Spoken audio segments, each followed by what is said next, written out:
itu ya, di jamu makan, Masya Allah, makanan sangat enak sekali. Jadi berenergi untuk bisa ceramah pada hari ini. Terima kasih Bu, kami telah dijamu. Sedikit cerita sebelum saya mulai, boleh? Saya cerita sedikit. Saya tadi malam, jam 12 malam, dari rumah menuju ke bandara, sampai di Makassar, sampai di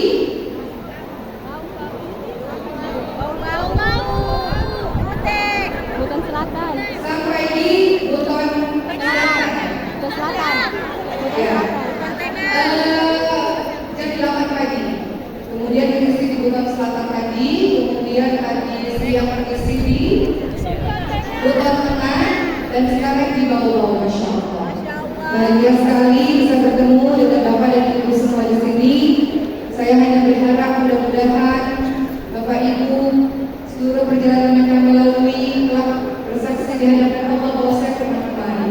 Kalau saya ya Bapak dan Ibu, saya pengen Bapak masuk surga sama kayak Bapak dan Ibu. Jadi mudah-mudahan apa yang kita lakukan bernilai ibadah di hadapan Allah Subhanahu wa taala. Bapak dan Ibu datang ke sini betul-betul kita ingin mengingat Allah. Kita ingin menjadi orang yang lebih baik untuk pula dengan saya. Pada hari ini insya Allah judul yang diberikan kepada saya adalah pendidikan keluarga Islami. Biar ada digitalnya mungkin saya hapus supaya lebih global. Saya mulai tausiah saya ini dengan cerita terlebih dahulu. Sebelum saya membacakan Quran, hadis, sirah dan sebagainya, izinkan saya bercerita teman-teman sekalian tentang kisah kehidupan saya yang kemudian saya kaitkan dengan kisah-kisah yang terjadi di zaman Rasulullah maupun para sahabat-sahabat Rasulullah SAW. Bapak dan Ibu, izinkan saya cerita. Saya ibu beranak 4. Saya punya anak yang bungsu, sebagian mungkin sudah tahu ceritanya karena memang sejak dia lahir. Sejak dia lahir, saya mengabadikan dengan berbagai macam video sampai hari ini. Saya cerita Bapak dan Ibu sekalian betapa saya bersyukur dan berterima kasih kepada Allah Subhanahu wa taala atas ujian-ujian kehidupan yang datang silih berganti dalam hal ini pada anak saya. Ketika saya mengandung anak keempat pada masa itu masa Covid, sehingga kita di rumah semuanya betul, sehingga pada masa itu saya memiliki waktu yang sangat banyak untuk beristirahat dengan cukup. Dan saya rasa semuanya sehat, saya minum vitamin dengan baik, istirahat dengan baik. Ketika akhirnya saya melahirkan, saya dalam keadaan yang dioperasi sesar, dalam keadaan yang sangat sehat. Saya sadar ketika operasi sesar itu dilakukan. Namun yang terjadi adalah ketika anak itu lahir, saya tidak mendengar tangisan anak saya. Dan saya tidak tahu bahwa anak itu telah keluar. Saya katakan, apakah anak saya sudah keluar, sudah lahir? Mengatakan dia sudah lahir. Saya tidak dengar tangisannya, karena biasanya 3 anak sebelumnya begitu lahir suaranya kencang ketika lahir ke muka bumi ini. Dan biasanya kalau ibu-ibu yang melahirkan anak-anaknya diletakkan di atas dadanya untuk disusui dini, inisiasi menyusui dini. Betul ibu sekalian? Sudah melahirkan, sudah punya anak, tahu ketika anak itu dilahirkan dan diletakkan di dada kita untuk inisiasi menyusui dini. Namun anak saya tak diberikan kepada saya. Anak saya dibawa. Saya tidak tahu kemana anak saya dibawa. Biasanya suami yang selalu mendampingi saya di meja operasi pun tiba-tiba pergi, hilang, tidak tahu kemana. Saya bertanya-tanya apa yang terjadi sesungguhnya, sampai kemudian saya berada di ruang pemulihan antara sadar dan tidak sadar karena masih akan diabetes. Berikutnya saya mencari-cari di mana suami. Yang saya lihat ini ada satu suster yang bolak-balik mengecek info saya. Di antara sadar dan sama sadar saya bertanya di mana anak saya, apa yang terjadi. Beberapa jam kemudian suami saya datang, matanya sebab, dan kemudian dia menunjukkan yang terjadi kepada anak saya diletakkan di NICU. Ibu sekalian, anak saya diletakkan di NICU dengan selang-selang yang sangat banyak. Ketika saya melihat itu, tentu saja saya menangis. Saya tidak menyangka bahwa hal ini terjadi kepada diri saya, dan saya bertanya, ujian apa yang Allah hendak persiapkan untuk saya. Satu hari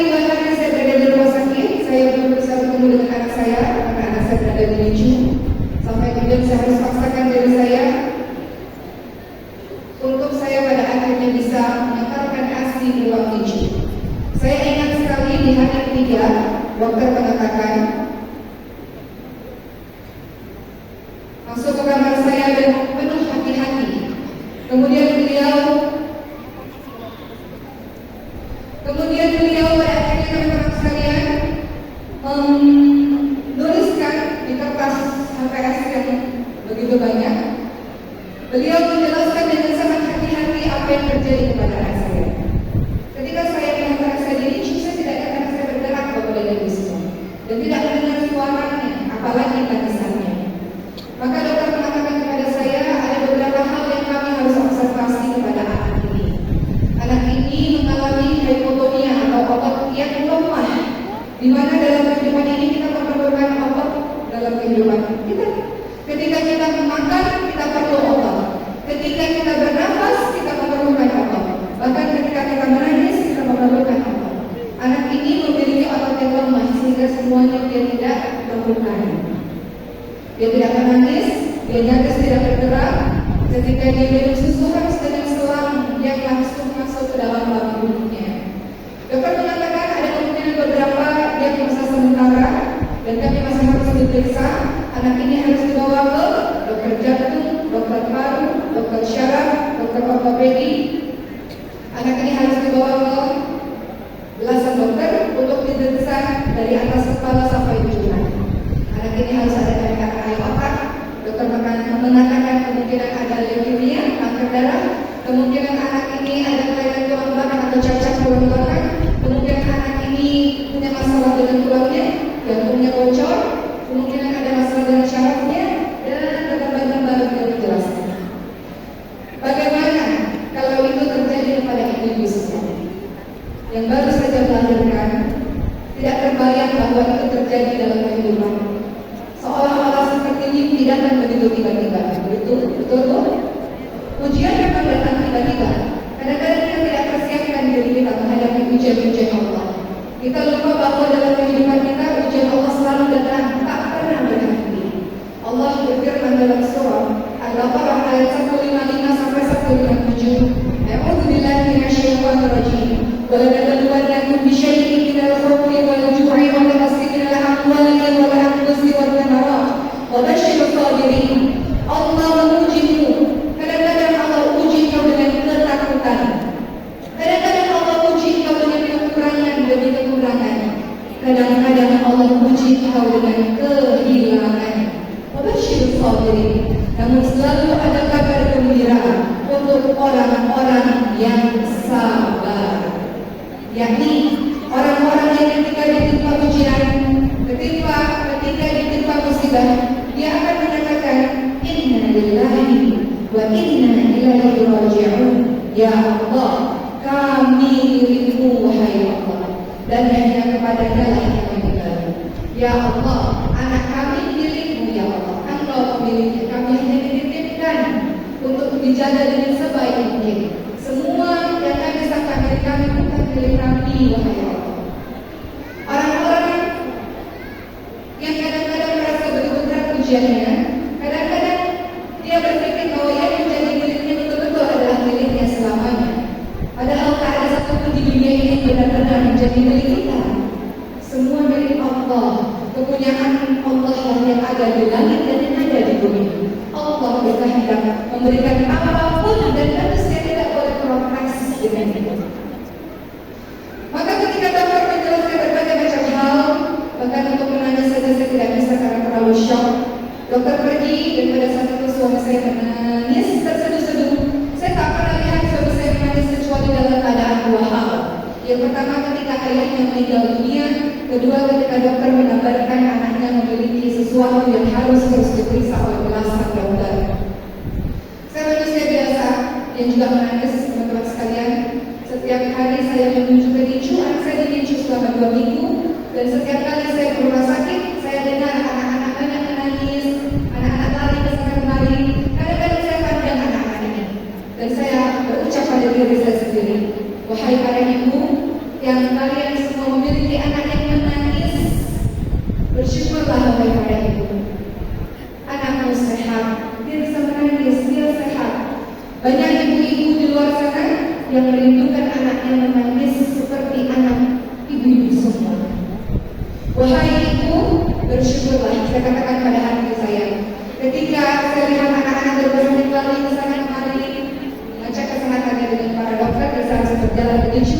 Saya katakan pada ibu tapi dalam hati saya, ibu, kalian semua bersyukurlah.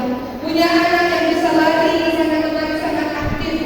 Banyak ibu di luar sana mengharapkan anaknya bergerak seperti anak ibu-ibu semuanya. Sesuatu yang kau kadang-kadang kesal, kau marah kepada anakku karena anakku terlalu cerewet, anakku terlalu banyak bicara, atau memiliki suara yang nyaring, atau kadang-kadang kau marah karena anakku terlalu aktif lari ke sana kemari. Sesuatu yang kau marah-marah itu, sesuatu yang sangat dirindukan oleh ibu-ibu di luar sana yang punya anak-anak yang masih tergeletak tidak berdaya. Maka bersyukurlah wahai para ibu, engkau diberikan anak dalam kehidupanmu. Jika mungkin banyak orang lain di luar sana, teman-teman semua, menunggu belasan tahun, puluhan tahun, namun Allah tidak kunjung berikan mereka anak. Dengan kata air mata setiap malam berdoa, ya Allah anugerahi anak dalam kehidupan kami. Allah tak berikan, namun Allah berikan begitu mudah dalam rumah tangga kita. Bersyukurlah kepada Allah Subhanahu wa Ta'ala. Mereka mungkin lebih soleh dibanding dirimu. Mereka banyak taat, mereka banyak sholat, yang banyak yang melayang, yang banyak baca Quran yang dibanding dengan diri. Namun Allah tidak berikan anak-anak itu dalam kehidupan mereka. Allah berikan anak-anak itu, Allah percaya untuk kau didik dengan sepenuh hati. Bersyukurlah wahai ibu dan ayah. Jangan kau sia-siakan anak-anak itu. Anak-anak itu bukan milikmu. Allah menitipkannya padamu, pada kita, karena Allah percaya kepada kita. Wahai ibu, anak-anak yang Allah berikan kepada dirimu, wahai para ayah, anak-anak itu sehat. Kau tidak tahu betapa banyak ibu-ibu ayah di luar sana yang terus meneteskan air matanya yang setiap hari terus berobat-obat di rumah sakit agar anak ini bisa sekedar duduk, bisa sekedar berjalan. Mereka perlu perjuangan bertahun-tahun. Mereka suntik anak mereka setiap hari, sama seperti anak saya. Anak saya disuntik setiap hari di Buskaran. Anak saya melakukan ratusan terapi untuk mereka, untuk dia bisa angkat kepalanya, untuk dia bisa duduk, untuk dia bisa melangkahkan kaki, untuk dia bisa pada akhirnya berlari. Dengan ratusan terapi yang sangat menyakitkan. Sebagian anak-anak ibu dan bapak tidak melalui itu, maka bersyukurlah kepada Allah Subhanahu wa Ta'ala akan semua nikmat yang kadang-kadang kita lupa. Dulu ketika saya lihat tiga anak saya bisa berjalan, berlari, hal yang biasa bagi saya. Ketika saya lihat anak saya bisa minum susu, minum ASI, makan minumnya, hal yang biasa buat saya. Namun ketika Allah anugerahi anak tampaknya semuanya memerlukan perjuangan. Ketika dididik dia tidak bergerak itu. Ketika dia bergerak, satu jari bergerak, saya berterima kasih kepada Allah. Ya Allah, terima kasih anak saya bergerak, ya Allah. Ketika saya lihat perlahan-lahan anak saya bisa angkat kepalanya, jatuh lagi, gerakan kepalanya jatuh lagi.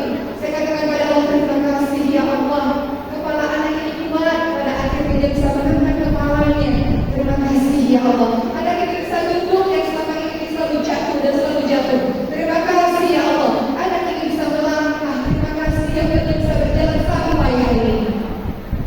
Bolehkah kita bersyukur kepada ibu semua? Luangkan waktu untuk anak-anak yang Allah titipkan kepada dirimu. Tidak selamanya dia bersama dengan dirimu. Waktu sangat cepat berlalu. Dia akan pergi untuk mengejar mimpinya, atau mungkin dia pergi karena Allah mencintainya. Masih ada waktu untuk kau betul-betul minta kepada Allah menjadi ibu dan ayah yang terbaik. Mereka amanah Allah yang kita mau didik dia menjadi pejuang agama Allah. Kenapa sebagian dari kita berbuat zalim kepadanya? Kita kadang-kadang bisa baik dengan orang di luar sana, namun kadang-kadang kita tidak baik dengan anak kita. Di mana perkataanmu yang lemah lembut kepada anak-anakmu? Kenapa engkau membentak-bentak hamba Allah? Anakmu bukannya anakmu. Dia adalah hamba-Nya Allah, miliknya Allah. Jangan zalim kepada anak-anakmu dengan kata-katamu yang kasar, kata-katamu yang membentak-bentak dan sumpah serapah lainnya, wahai para ibu dan ayah atau saya. Dan kadang-kadang kita melakukannya, menangislah kepada Allah Subhanahu wa Ta'ala atas ketidaksabaran. Betul, kau lelah. Betul, kadang-kadang kita capek,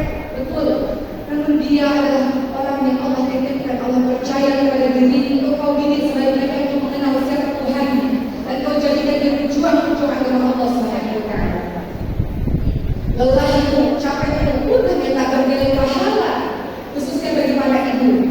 Kadang-kadang kita rasa lelah, mengurus pekerjaan rumah tangga, mengurusi anak-anak, semua dilakukan sendiri. Kadang-kadang suami pergi kerja, kadang-kadang suami tak berikan perhatian, kita lelah. Iya, betul kita lelah. Namun semua lelah yang bernilai pahala besar di sisi Allah Subhanahu wa taala. Faman ya'mal mithqala dzarratin khairan yarah.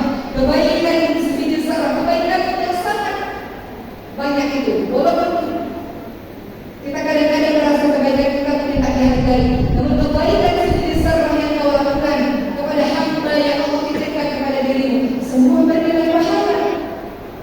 In ahsantum li anfusikum. Kebaikan yang kau lakukan kadang-kadang tak dihargai, kadang-kadang tak dilihat atau lelah, kadang-kadang kau merasa sendiri oleh para ibu. Kebaikan yang kau lakukan kembali kepada dirimu sendiri. Tidak ada yang pernah sia-sia. Sabarlah wahai para ibu dan para ayah. Wahai para ayah, di dalam Al-Quran pendidikan yang banyak adalah pendidikan ayah kepada anak. Lihatlah bagaimana pendidikan Luqmanul Hakim, seorang yang bijaksana yang namanya diabadikan di dalam Quran surah ke-31 ayat 13 sampai 19, adalah seorang ayah yang menasehati anaknya. Ayah, sesibuk apapun dirimu, jangan sampai anak-anakmu merasa tidak punya ayah. Betul, engkau mencari nafkah di luar sana, tapi anak-anakmu memerlukan sosok dirimu. Jangan anak-anakmu hanya mendapatkan nafkah uang saja, tapi dia tidak terasa kehadiran saking sibuknya dirimu tak meluangkan waktu untuk segera berbicara dengan para anak. Sedikit sekali waktumu sampai kau tak pernah bertanya bagaimana anak di sekolah. Bagaimana anak teman-teman? Apa yang susah? Dalam hari ini bagaimana saya saking sibuknya dirimu wahai para ayah lupa kau bertanya kepada anak-anak. Maka banyak anak-anak di zaman sekarang kepada ibu, anak-anak yang lihat sebelum waktunya. Ayah ibunya ada dan malu, sibuk. Sebelum saya mulai dengan tausiah yang berbagai macam ayat-ayat kisah dan sebagainya, ada satu kisah nyata yang ingin saya ceritakan kepada teman-teman semua. Seorang ayah dan ibu yang sangat terhormat di mata masyarakat, sibuk memberikan inspirasi dan kebaikan bagi masyarakat di luar. Anaknya dia berikan guru-guru yang terbaik, guru Quran, guru-guru mata pelajaran, dimasukkan ke sekolah yang terbaik. Apa itu yang terjadi berikutnya? Tiba-tiba orang tua ini mendapatkan laporan dari kepala sekolah. Bolehkah ayah dan ibu datang kembali ke sekolah? Kami ingin memberikan satu berita tentang apa yang terjadi kepada anak bapak dan ibu di sekolah. Bapak dan ibu, apa yang terjadi? Sesuatu yang sangat menunjukkan. Anak yang selama ini terlihat sangat patuh, sangat baik, ketika gurunya mengabarkan anak ini melakukan tindakan asusila sesama jenis di sekolah dan tertangkap basah. Ibu-ibu tahu banyak kejadian-kejadian seperti itu. Maka apa yang dirasakan oleh ayah dan ibu ini? Sibuk membantu orang di luar sana, sibuk memberikan inspirasi di luar sana, sibuk memberikan guru-guru terbaik, betul, dan tidak ada waktu sedikit pun dalam sehari untuk sekedar menyapa anak-anak. Tidak terasa dia ada ibu dan ayah. Sesibuk apapun engkau, ada tahu untuk engkau bercengkrama dengannya. Nah, bagaimana hari ini saya? Apa yang terjadi kepada hari ini? Nah, sholatnya gimana? Nah, sudah sholat hari ini saya? Sudah sholat zuhur? Nah, Qurannya sudah dibaca saya? Terlalu sibuk. Bahkan hal-hal yang seperti itu saja tak engkau tanyakan. Maka, wahai para ibu dan ayah, minta kepada Allah Subhanahu wa taala agar Allah memberikan kekuatan kepada kita untuk bersama anak-anak kita. Anak-anak kita harus lebih hebat berbanding dengan diri kita. Anak-anak kita tidak boleh melakukan hal yang sama. Keburukan yang pernah kita lakukan di masa lalu, atau pola perasaan yang buruk di masa lalu. Dulu mungkin kita diasuh dengan orang tua yang mungkin belum banyak ilmunya, dibesarkan dalam keluarga yang mungkin banyak keburukan, dan kita teruskan mata rantai itu, teman-teman sekalian. Lewat diri kita dan anak keturunan berikutnya, mereka adalah orang-orang yang hebat, didahului oleh ibu dan ayah yang peduli, yang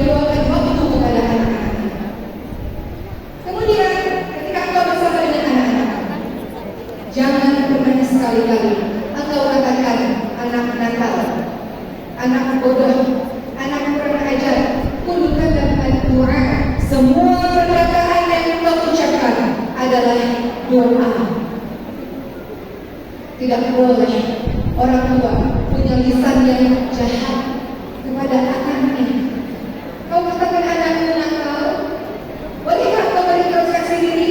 Mungkin engkau belum sabar dalam mendidiknya, mungkin kau belum betul dalam memahamkan kepadanya, mungkin dia punya alasan dalam memahamkannya yang kau tidak tahu. Mungkin dia rasa kesepian, mungkin dia berbuat seperti itu karena dia tidak suka dengan ayah ibu bertengkar terus di dalam rumah. Tanpa sadar dia punya karakter yang begitu, ya Allah tidak di dalam rumah. Anak kasar karena di dalam rumah penuh dengan kenasaran. Anak-anak berkata-kata yang tidak baik dengan ayah ibunya pun melakukan hal demikian. Bukankah anak-anak adalah contoh penyontoh peniru paling tua di muka bumi ini? Apa yang dia dengar dia lakukan, apa yang dia lihat dia akan lakukan. Maka berhati-hatilah bertingkah laku di depan anak-anakmu yang suci itu. Dia lihat, dia tahu apa yang dia saksikan setiap hari. Izinkan saya Bapak dan Ibu sekalian menyampaikan kepada kita semua sebab-sebab kenapa anak-anak dalam kehidupan kita kadang-kadang tidak sesuai harapan kita. Kenapa dia bisa berbuat begini, bisa berbuat begitu? Kadang-kadang kita salahkan anak, padahal kesalahan ada pada diri sendiri. Pertama, kenapa anak-anak yang tidak dekat dengan agama? Karena orang tuanya jauh daripada agama. Seorang anak pernah bertanya kepada Sayyidina Umar bin Khattab, wahai Sayyidina Umar, apa tugas seorang tua kepada anaknya? Sayyidina Umar mengatakan, dia harus mendapatkan ibu yang baik. Wahai para ibu, engkau madrasah pertama, guru pertama. Wahai para ayah, berikan ibu yang terbaik kepada anak-anakmu. Anak-anakmu punya hak mendapatkan ibu yang baik dan ayah yang baik. Berikan ibu yang baik, kata Sayyidina Umar. Kedua, berikan nama yang baik. Ketiga, berikan pendidikan agama, pendidikan Al-Quran sejak dini. Kita sibuk menyekolahkan anak kita ke berbagai macam tempat, lupa anak kita dibuatkan fondasi agamanya. Quran harus setiap hari. Quran tidak bisa seminggu 2 kali, seminggu 3 kali. Jikalau ada di antara kita pada hari ini belum baca Quran,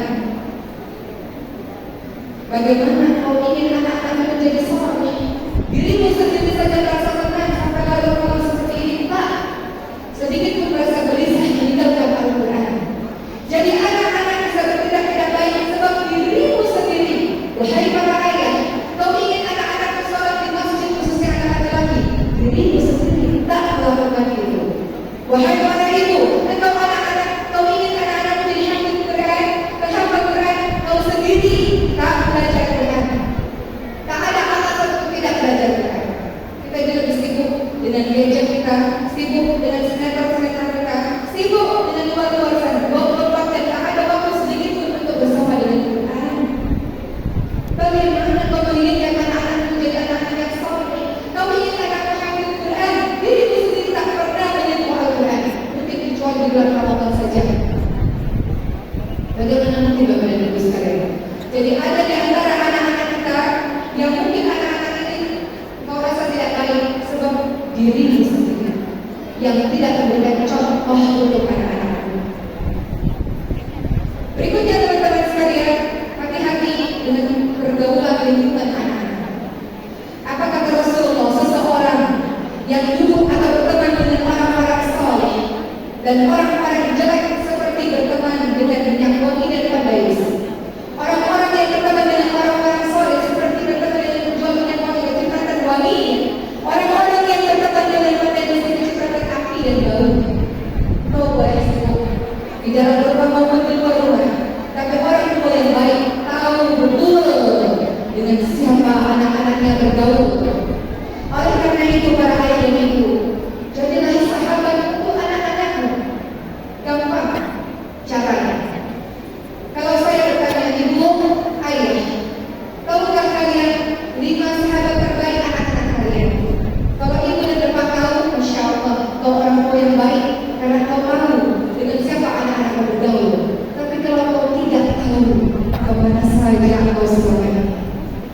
waktu yang kau berikan untuk bercengkrama dengan anak-anakmu, sampai-sampai kau tak tahu anakmu berteman dengan siapa. Maka kau ingin anak-anak menjadi anak-anak yang baik. Saya rasa pemirsa sendiri, perhatikan dengan siapa dia berteman. Betul Bapak, Bapak-bapak semua sibuk. Betul Ibu, kadang-kadang kita tersebut mengurusi urusan-urusan rumah. Namun anak-anakmu memerlukan sahabat untuk bercerita. Maka sediakan waktu luangmu setiap hari untuk bercengkrama dengan anak-anakmu. Anakmu di mana Bapak? Sahabatmu. Jangan anak-anakmu merasa jauh daripada dirimu, sehingga dia cari tempat lain untuk bercerita. Berikut pula teman-teman sekalian, saya sedikit menyampaikan juga, ketika ada seorang yang bernama Akrab terheran-heran ketika Rasul mencium cucu-cucunya. Ya Rasul, kau cium anak-anak ini? Kata Rasul, iya, anak-anak ini dicium, dipeluk, disayang. Ada sentuhan fisik yang kau berikan kepadanya. Kata laki-laki ini, aku punya 10 anak, tak pernah aku cium. Kata Rasul, man la yarham la yurham. Barang siapa yang tidak menyayangi, tidak akan disayangi. Jadi wajar kalau anak-anak yang tak pernah kau cium, hai ayah dan ibu, yang tak pernah kau peluk, dia akan mencari pelukan dan ciuman di luar sana, karena dia tak dapatkan dari ayah dan ibunya. Saya tidak biasa melakukannya, biasakan. Itu anjuran Rasulullah SAW. Kita mengatakan ingin menjadi seorang muslim yang baik, peluk anak-anak wahai ibu setiap hari, cium anak-anak wahai ayah dan ibu setiap hari. Tidak lama, tak susah untuk saudara mengelus kepalanya, mengelus rambutnya. Biasakan kelemahan itu hadir dalam keluarga. Rasul juga mengingatkan kepada kita, kalau bertemu dengan saudara kita katakan uhibbuka fillah, aku mencintaimu karena Allah. Itu ucapan kepada orang lain, apalagi dengan anak-anakku sendiri. Tak pernah dari kita ucapkan I love you nak, mama sayang nak, bapak sayang sama kamu nak. Jarang kita ucapkan itu. Bolehkah kita ucapkan setiap hari agar anak-anak itu mengerti betapa ayah dan ibunya sayang kepadanya. Kadang-kadang anak mengatakan ibu dan ayah saya tak peduli kepada saya, ibu dan ayah saya tidak sayang kepada saya, karena dia tidak pernah mendengar kalimat itu. Katakan, ada juga mama bangga, papa sayang kepadamu nak. Engkau bermata hati, engkau jantung hati, engkau kecintaan mama, kecintaan papa, engkau belahan jiwa mama, belahan jiwa papa. Kadang-kadang dari sebagian keluarga kami tak biasa-biasakan kamu dengan Gusti. Allah menyuruh, Rasulullah menyuruh untuk membicarakan itu kepada saudara sesama muslim. Kenapa anak-anakmu yang berhak untuk mendapatkan kasih sayang itu tak tahu ucapkan demikian? Engkau punya batas waktu, anak-anak punya batas waktu, tak selamanya dia bersama dengan diri.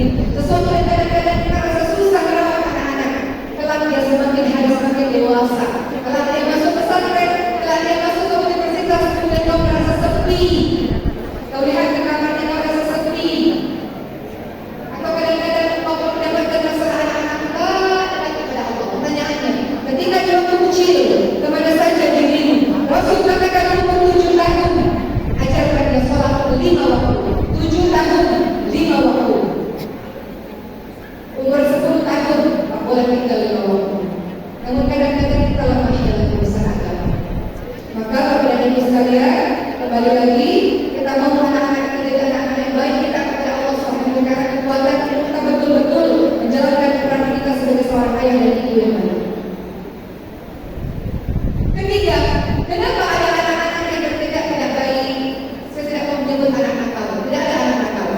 Hanya anak-anak yang tidak tahu karena kau tak memberitahu dengan baik, bahasa yang baik mungkin.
menambah waktu dengan anak-anak. Anak-anak itu tumbuh dengan sangat cepat. Kadang-kadang kau akan kehilangan momentum dengannya. Engkau sibuk, kau bisa ada telepon, ada WhatsApp, dan kau bisa hubungi anak-anak. Ibu pun juga begitu. Ibu, engkau adalah lahan jiwanya anakmu.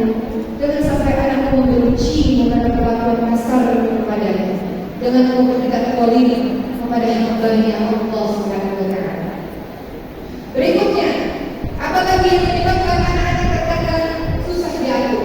Percekcokan orang tua. Jangan sekali-kali engkau bertindak kasar, bertengkar suami istri di depan anak-anakmu. Anak-anakmu berhak untuk mendapatkan kehidupan yang baik. Engkau bermasalah dengan pasanganmu, itu urusanmu dengan pasanganmu, tidak ada urusan dengan anak. Jangan campur-campurkan bawa anak dalam urusan dirimu sendiri dengan pasanganmu. Dia punya hak untuk mendapatkan kehidupan yang baik semampumu. Dia punya hak untuk mendengar yang baik-baik dari ayah dan ibunya. Dia punya hak untuk melihat yang baik-baik dari ayah dan ibunya. Sebisa mungkin. Kadang-kadang kalau Allah puji, sebisa mungkin wahai ayah dan ibu, anak-anak ini kelak jadi orang-orang hebat. Orang-orang hebat tidak bisa dibesarkan dari keluarga yang penuh dengan kerusakan demi kerusakan. Anak-anak kita punya masa depan yang baik. Anak-anak kita adalah kebanggaan Allah dan Rasulnya. Berusaha dan berjuanglah kepada ibu dan ayah untuk mewujudkan anak-anak kita seperti itu. Kemudian kepada ibu, izinkan saya menyampaikan apa yang ada di dalam Al-Quran tentang posisi anak-anak kita. Anak-anak di dalam Al-Quran memiliki berbagai macam posisi. Pertama, anak-anak yang Allah hadirkan dalam kehidupan kita, dia adalah perhiasan, kebanggaan bagi kita. Betul? Anak-anak itu kebanggaan bagi kita. Rasakan perhiasan, kita sedang dalam melihat, kita bangga memilikinya.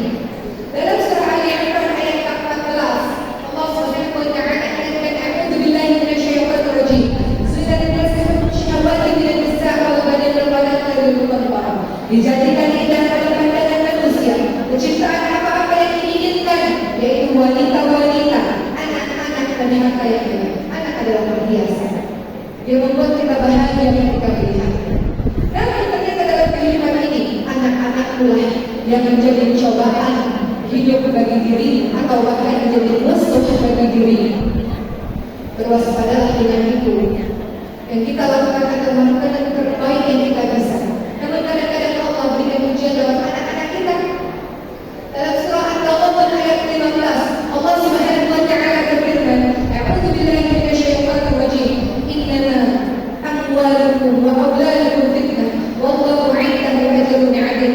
Sesungguhnya harta dan anak-anakmu hanyalah cobaan bagimu. Dia ujian kehidupan bagi dirimu. Allah memberikan ujian dalam anak-anakmu karena Allah tahu engkau yang paling mampu dalam membersamainya. Jangan pernah berhenti berjuang kepada ibu sekalian atas ujian yang menimpa anak-anakmu. Ujian ada macam-macam. Kadang-kadang ujian berupa anak-anak tiba-tiba terlibat pada kenakalan remaja. Jangan pernah berhenti berjuang.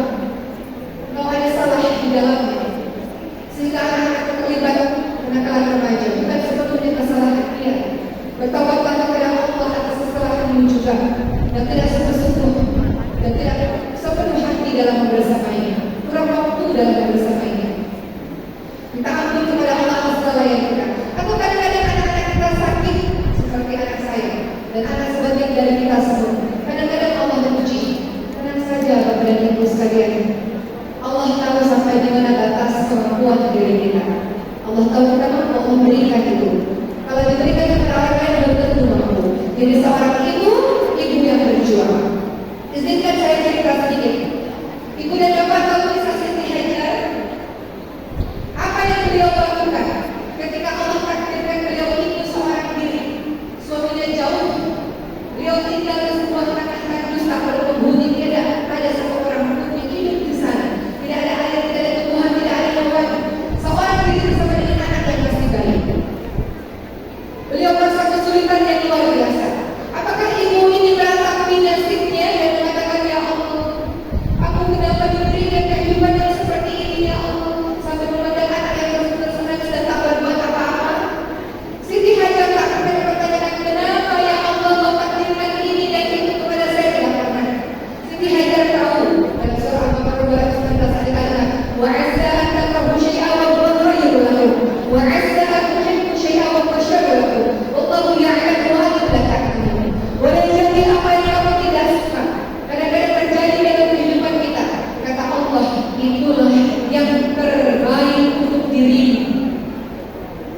Kemudian Allah katakan, apa yang kamu suka, apa yang kamu inginkan, yang kamu harapkan, Allah tidak berikan. Kata Allah, boleh jadi apa yang kamu tidak suka, apa yang kamu benci, justru itu yang terbaik untuk dirimu. Allah mengetahui manusia tidak mengetahui. Kadang-kadang Allah berikan anak-anak sakit, kau menangis luar biasa. Itu yang terbaik untuk dirimu, terbaik untuk diri ini sedang Allah uji. Dari situ kau belajar sabar, belajar tangguh, belajar kuat, belajar tawakal ala Allah. Kadang-kadang Allah uji anak-anak anak remaja atau anak-anak kasar kepada dirimu. Berbuka masak, ketus, berbicara tidak baik melukai diri, kadang-kadang kau menangis dengan perlakuan anak-anakmu.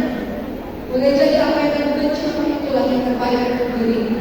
Ada banyak pelajaran yang Allah hendak berikan kepada dirimu untuk kau berintrospeksi diri. Kemarin aku mendidiknya seperti apa ya? Mungkin kurang melibatkan Allah dalam kehidupan anak-anak. Atau mungkin dalam kadang-kadang orang tua sudah saleh, Allah uji dari anaknya yang terlibat dengan remaja untuk kau tunduk kepada Allah, rendah hati kepada Allah, bahwa Allah yang berkuasa atas segala sesuatu. Apa yang kau inginkan dan semuanya dikabulkan oleh Allah Subhanahu wa Ta'ala. Kembali kepada kisah Siti Hajar. Apa yang Siti Hajar lakukan? Seorang ibu yang tangguh, ibu yang kuat, ibu yang sabar, tak pernah berputus asa, berprasangka baik kepada Allah, bersandar hanya kepada Allah Subhanahu wa Ta'ala. Ibu yang terus bergerak untuk anak-anaknya bisa hidup dan anak-anak menjadi anak-anak yang hebat. Siti Hajar berjuang mencari air dari Bukit Safa ke Bukit Papua dengan kaki telanjangnya, mencari pertolongan agar anak ini bisa tetap terus hidup.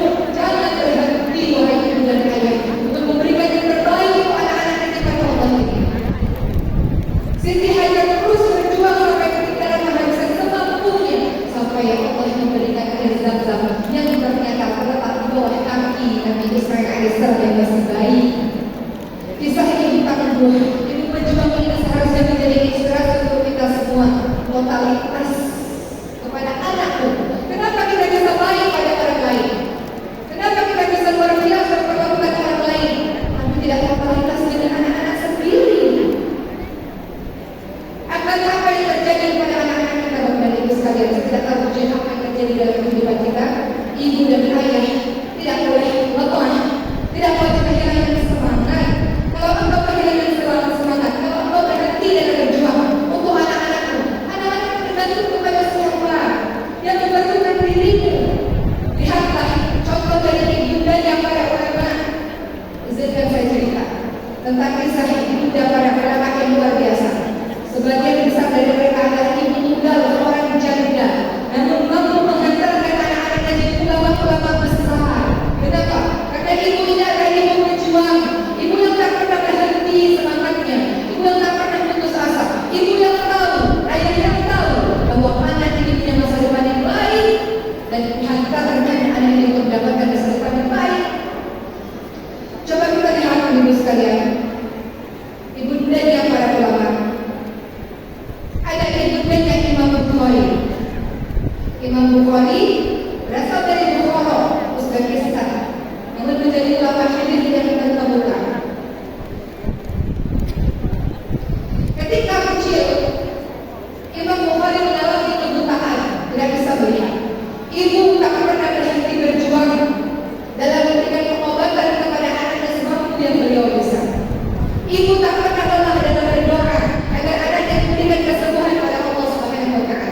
Ibu yang terus menangis setiap malam yang berdoa dengan khusyuk kepada Allah Subhanahu wa Ta'ala untuk anaknya. Sampai suatu ketika dalam mimpi beliau didatangi seseorang. Seseorang itu berkata, wahai ibunda Imam Bukhari, Allah akan menyembuhkan anakmu.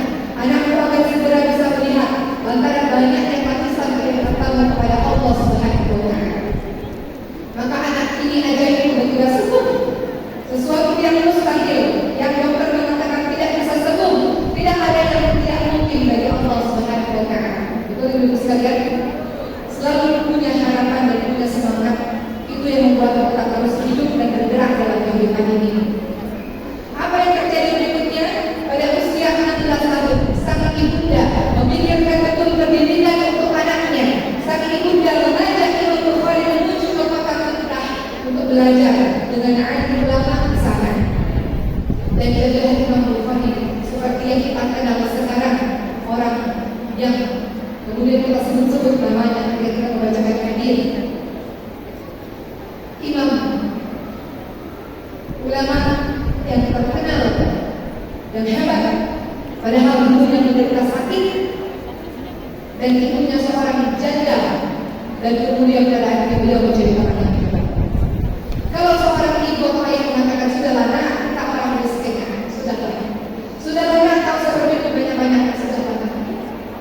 Anak itu punya potensi, dia berjuang agar Allah. Kenapa kau matikan potensi itu? Kau bodoh nak, kau anak kurang ajar kan? Jangan digulai. Berikutnya kita lihat apa yang terjadi kepada ibunda Imam Syafi'i. Imam Syafi'i lahir di Gaza, di Palestina. Ketika bayi, ketika kecil, ayahnya meninggal dunia. Apa yang ibu ini lakukan? Yang ibu ini lakukan dari usia 2 tahun. Sang ibu membawa Imam Syafi'i menuju ke makam Mekah.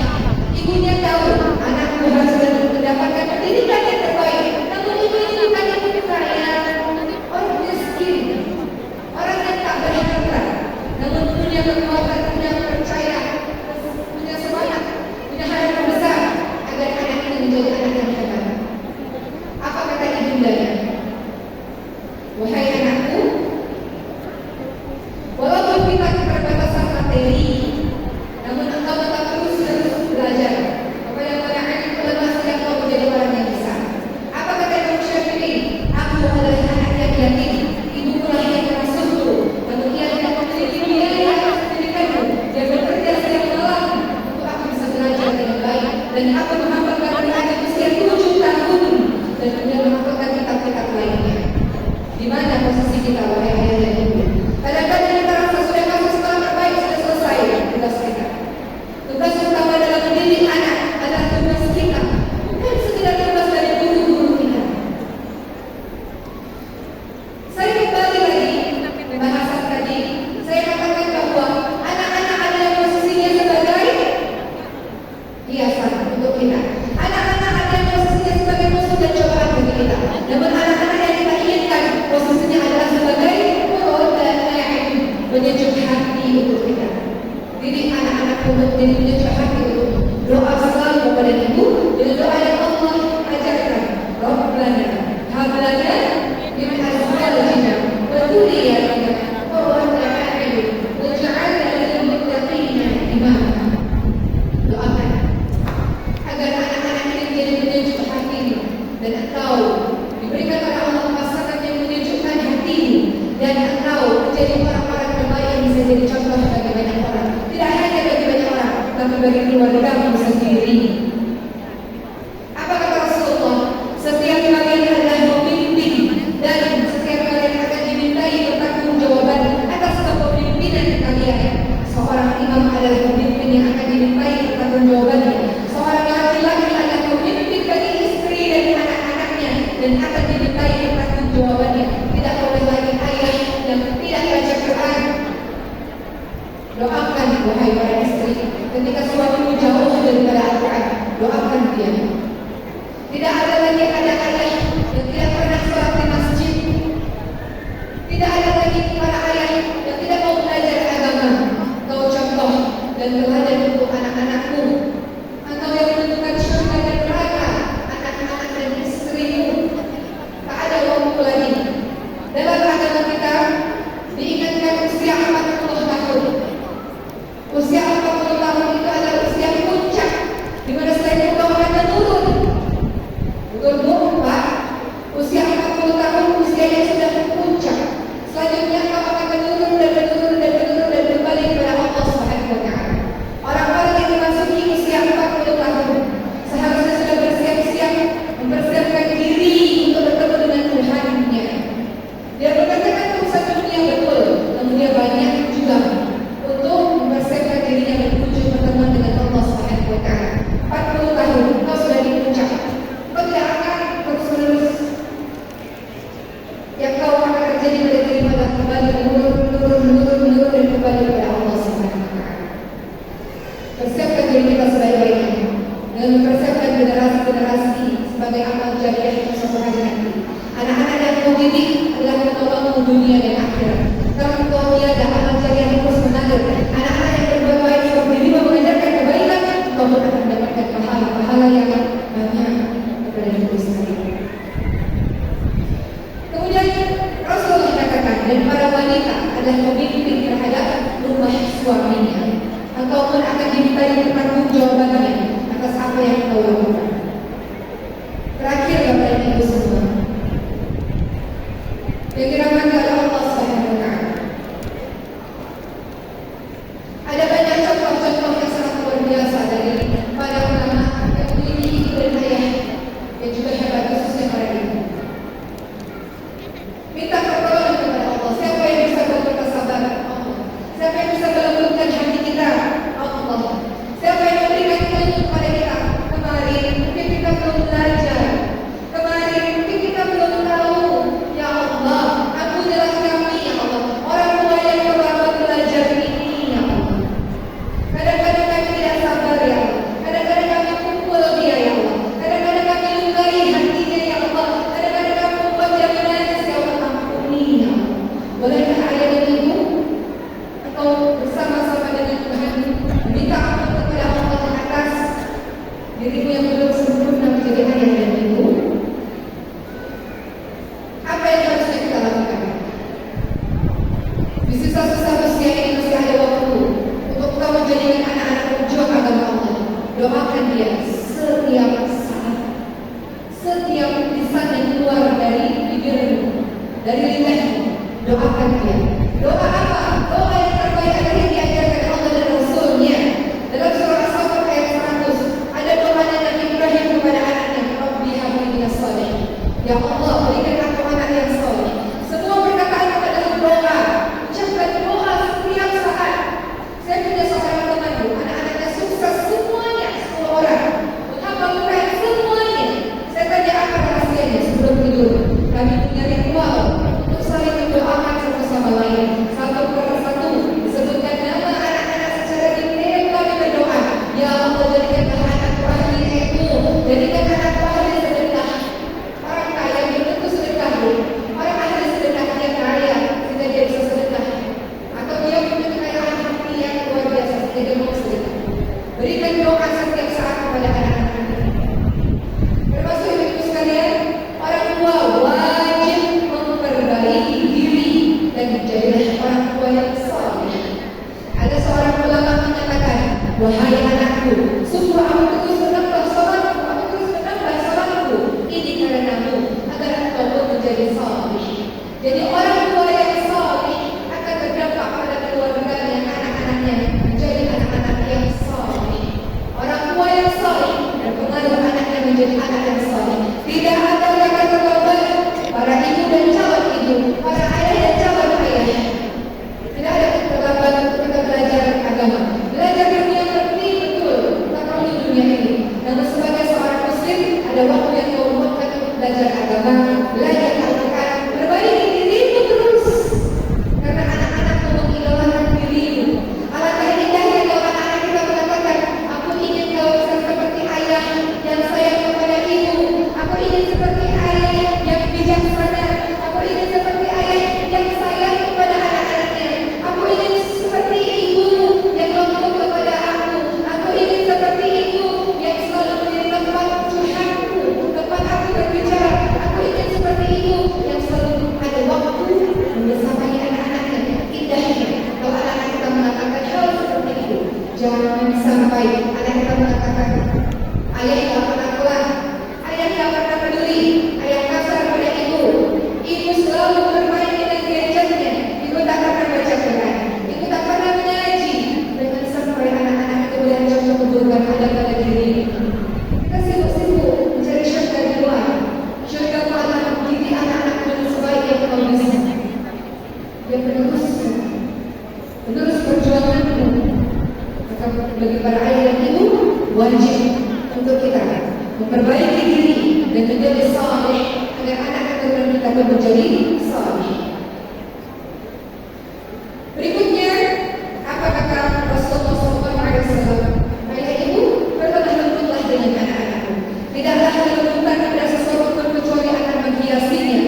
dia, lemah lembutlah kepadanya. Itu termasuk amalan-amalan yang Allah ridhoi, termasuk amalan-amalan yang Allah cintai. Maka kita semua kita berusaha dengan semaksimal yang kita bisa. Kita berdoa kepada Allah Subhanahu wa taala, Allah memberikan taufik pertolongannya kepada kita semua agar kita mampu membersamai anak-anak kita insyaallah. Sebagaimana engkau sepenuh hati menjaga anak-anak, kelak engkau tua, anak-anak akan selalu mencintaimu. Dia selalu bersama denganmu. Dia akan selalu menjadikan engkau sebagai orang yang berada di hati. Semoga anak-anak kita ibu sekalian menjadi anak-anak yang tidak hanya pintar, tidak hanya harta banyak, tidak hanya anak-anak yang punya posisi yang hebat, namun anak-anak adalah anak-anak yang juga punya kesalahan yang luar biasa di hadapan Tuhan. Anak-anakku adalah anak-anak yang saleh, berbuat baik dan santun kepada kedua orang tuanya. Itulah hasil kerja keras semua selama ini. Anak-anak saleh, anak-anak baik karena perjuangan yang tidak mudah selama ini. Semoga Allah Subhanahu wa taala senantiasa merahmati bagi para orang tua yang sudah bersusah payah dalam mendidik anak-anak itu. Anak-anak kita menjadi pejuang-pejuang Allah. Insyaallah. Selanjutnya izinkan saya menayangkan satu buah video di mana video ini adalah anak-anak kita juga yang mungkin tidak lahir dari rahim kita, anak-anak yang ada di pelosok-pelosok Indonesia ini yang tidak punya ayah, tidak punya ibu, namun mereka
Sama-sama ayo undang, sama-sama catat dulu. Takbir. Takbir.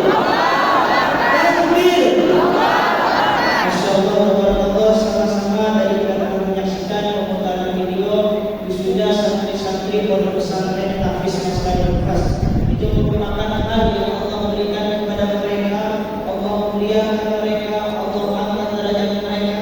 Bahkan nanti di yaumul qiyamah, ketika zaman Nabi Adam hingga zaman Nabi Rasulullah Sallallahu Alaihi Wasallam dikumpulkan, maka mereka akan memberikan sebuah mahkota kepada kedua orang tuanya, dan hal itu merupakan kemuliaan yang Allah berikan kepada mereka para hamba Tuhan. Allah angkat derajat mereka dan Allah muliakan.